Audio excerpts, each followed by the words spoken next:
Mark પેરેન્ટ.org એક બિન લાભકારી સંસ્થા જે બૌદ્ધિક સંપદા અધિકારો અને તેના ઘટકો જેવા કે ટ્રેડમાર્ક્સ, પેટન્ટ્સ, કોપીરાઇટ્સ, ડિઝાઇન્સ વગેરેની જાગૃતિ ફેલાવવા માટે પ્રતિબદ્ધ છે. તેણે આ મહિનાની 10મી અને 11મી તારીખે ઇન્ટરનેશનલ પ્રોપર્ટી રાઇટ્સ પર તેના 17મા ઇન્ટરનેશનલ સેમિનારનું આયોજન કર્યું છે. આ વર્ષની થીમ છે TP powerhouse for business growth. સમગ્ર વિશ્વમાંથી આવેલ સ્પીકર્સ બૌદ્ધિક સંપદા અધિકારોના મહત્વ અને વ્યવસાયના વિકાસમાં મહત્વની ભૂમિકા પર પ્રકાશ પાડતા પેપર રજૂ કરશે. ઇન્ડિયન ડ્રગ્સ મેન્યુફેક્ચરર્સ એસોસિએશનના રાષ્ટ્રીય અધ્યક્ષ અને સાગા લાઈફ સાયન્સ લિમિટેડના managing director Shri doctor Viranchi Shah પ્રથમ દિવસે એટલે કે 10મી તારીખે સેમિનારમાં મુખ્ય અતિથિ તરીકે હાજર રહેશે. અહેવાલ અશ્વિન લિંબાસિયા. હું ડૉક્ટર વિરાંચી શાહ છું, ઇન્ડિયન ડ્રગ મેન્યુફેક્ચરર્સ એસોસિએશન IDMAનો નેશનલ પ્રેસિડેન્ટ છું. આજે આપણે અહીંયા ભેગા થયા છીએ માર્ક્સ એન્ડ પેટન્ટ્સની 17મી ઇન્ટરનેશનલ કોન્ફરન્સના ભાગરૂપે.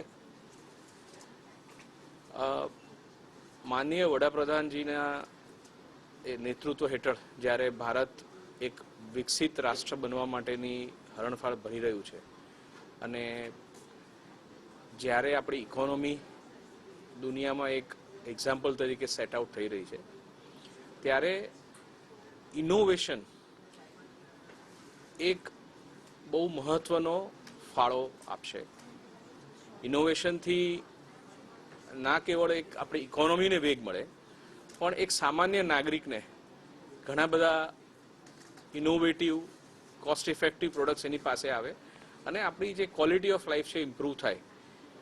આ આખી અદમીન બુચ છું અને પેટર્ન અને IPRના ફિલ્ડમાં હું રાષ્ટ્રીય કક્ષાનો નિષ્ણાત છું અને માર્ક પેટર્ન જોડે અમે વર્ષોથી જે આ 17મો ઇન્ટરનેશનલ સેમિનાર થઈ રહ્યો છે, પહેલો સેમિનારથી અમે લોકો જોડે છે. એ વખતે હું જીટકોન MD હતો, એટલે પેટર્નના ફિલ્ડમાં હું વર્ષોથી કામ કરી રહ્યો છું. એકચ્યુઅલી તમે આ સવાલ બહુ સાચો પૂછો, કારણ કે આ ઇન્ડિયાનું, ભારતનું એક લેન્ડમાર્ક રહ્યો છે. આટલા વર્ષો પછી પહેલીવાર આપણે 90,000 પેટન્ટ ફાઇલ થયા છે ભારત દેશમાં 2023ના વર્ષમાં. જે છેલ્લા કેટલા વર્ષોથી લગભગ દર વર્ષે 45, 50, 55,000ની આજુબાજુ આંકડો ચાલતો હતો. આપણે પહેલીવાર ઓલમોસ્ટ 1 લાખ પેટન્ટની નજીક જઈ રહ્યા છે, એટલે આપણા માટે બહુ મોટી સિદ્ધિ છે. અને આ પેટન્ટ એક ખાલી નંબર નથી. આપણે ડૉક્ટર વિરેનજી શાહે કીધું પ્રમાણે એક પેટન્ટ એટલે એક ઇનોવેશન. દરેક પેટન્ટની પાછળ એક સંશોધન લાગેલું છે અને સંશોધન વગર દુનિયા કે ભારત દેશ આગળ જઈ ના શકે. એટલે હવે આપણે જે વિકસિત ભારતની વાત ચાલે છે એમાં એક પેટન્ટ એક મોટું પરિમાણ થઈને આવ્યું છે. 90,000 પેટન્ટ એ નાની વસ્તુ નથી. આપણે કહીએ કે અમુક દેશો વધારે કરે છે, આપણે નથી જોવાનું આપણે કેટલા આગળ વધી રહ્યા છે પેટન્ટના ફિલ્ડમાં અને કોણ પેટન્ટ ફાઇલ કરાવે છે. એ પેટન્ટ એવા લોકો ફાઇલ કરાવે કે જે લોકો ખરેખર બિઝનેસને ઇન્ડસ્ટ્રીમાં આગળ વધવા માંગે છે, એના પેટન્ટ ફાઇલ થાય છે. એટલે આ એક આપણે નોંધ લીધી જોઈએ કે હવે આમાંથી પાછળ નથી જવાના, આગળ જ જવાના છે. 90,000 પેટન્ટ એ આપણે એક લેન્ડમાર્ક સિદ્ધ કર્યું છે અને હમણાં આગળ વધી રહ્યા છે. હું ડૉક્ટર ઓમકાર આચાર્ય છું, ટ્રસ્ટી છું markpatent.org ઓર્ગેનાઇઝેશનનો, અને અમે ગયા 25 વર્ષોથી ઇન્ટેલેક્ચુઅલ પ્રોપર્ટીના અવેરનેસના પ્રોગ્રામ્સ કરીએ છીએ. ફક્ત અમદાવાદમાં નહીં, બટ આખા ગુજરાતમાં, આખા ઇન્ડિયામાં જ્યાં જેને અવેરનેસની કે નોલેજની જરૂર હોય તો અમારે ત્યાંથી વી મેક શ્યોર કે સફિશિયન્ટ ઇન્ફોર્મેશન મળે અને પ્રોપર સ્પીકર્સ અમે અરેન્જ કરી આપતા હોઈએ છીએ. ગુજરાત ગવર્મેન્ટ છે ને એક સબસિડી આપે છે.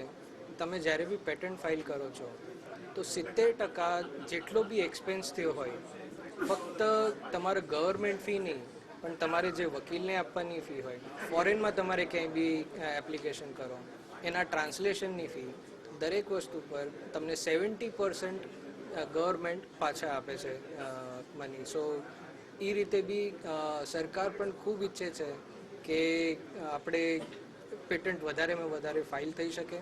અને આ વર્ષે મિનિસ્ટ્રી ઓફ કોમર્સના જે મિનિસ્ટર છે પિયુષ ગોયલ 26 જાન્યુઆરી એમને બી ડિક્લેર કર્યું હતું કે આ વર્ષે અત્યાર સુધી આ વર્ષમાં 75,000 પેટન્ટ્સ ગ્રાન્ટ થઈ ચૂકી છે already. So which is a big number. Almost 300% વધારો થયો છે in terms of grant of patent.